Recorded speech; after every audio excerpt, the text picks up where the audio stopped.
Hello, I'm Dr. Alveda King, Director of African American Outreach with Priest for Life. During the month of January, we celebrate many wonderful events, but certainly one is the birthday of my uncle, Dr. Martin Luther King Jr., and then certainly the March for Life, the Walk for Life, the Sanctity of Life. So for many, January is pro-life month, and certainly we remember Dr. Martin Luther King Jr. also during that month of January. As the niece of Dr. Martin Luther King Jr., I am the daughter of his son, Reverend Alfred Daniel Williams King, that's A.D. King. My mother, Mrs. Naomi Ruth Barber King, wrote a book about A.D. and MLK, two brothers who dared to dream. She has the adult version and also the children's version.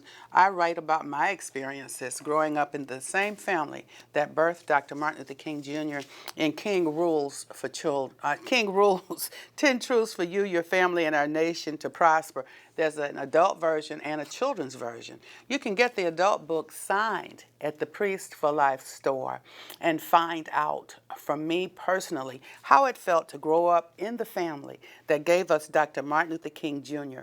This is my granddaddy, Daddy King, and my daddy, A.D. King. So I'd love for you to get the book. I'll sign it and send it out to you. Just visit the Priest for Life store.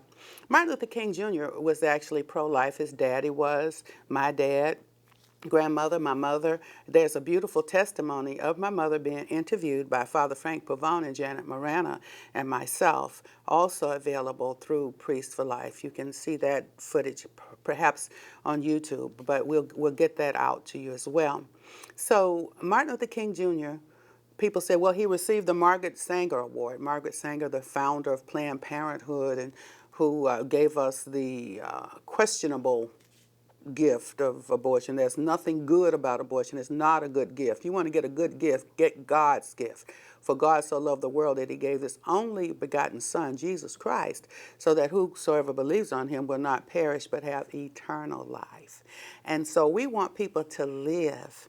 And so when he was offered that Margaret Sanger Award, he didn't accept it. His wife went and accepted it instead of him, much like Mrs. Barbara Bush and Mrs. Laura Bush, both who are pro-abortion or pro-choice for a woman's right to choose abortion, but their husbands pro-life, both Presidents George W. Bush and Daddy Bush. Well, Martin Luther King Jr. was certainly pro-life as well.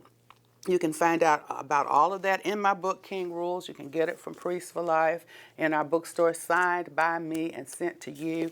I talk about some of these things, too, in one of my most recent books, Bedrock Truths, 8 Uncompromising Principles for America Now. I wrote it with 2 co-authors. So there's a lot of information out about civil rights, Dr. Martin Luther King Jr. If there's a question in your mind, when Martin Luther King Jr. said, "Let freedom ring," that was for everybody, the poor, the sick, the elderly, the young, the old, the babies in the womb, just for everybody.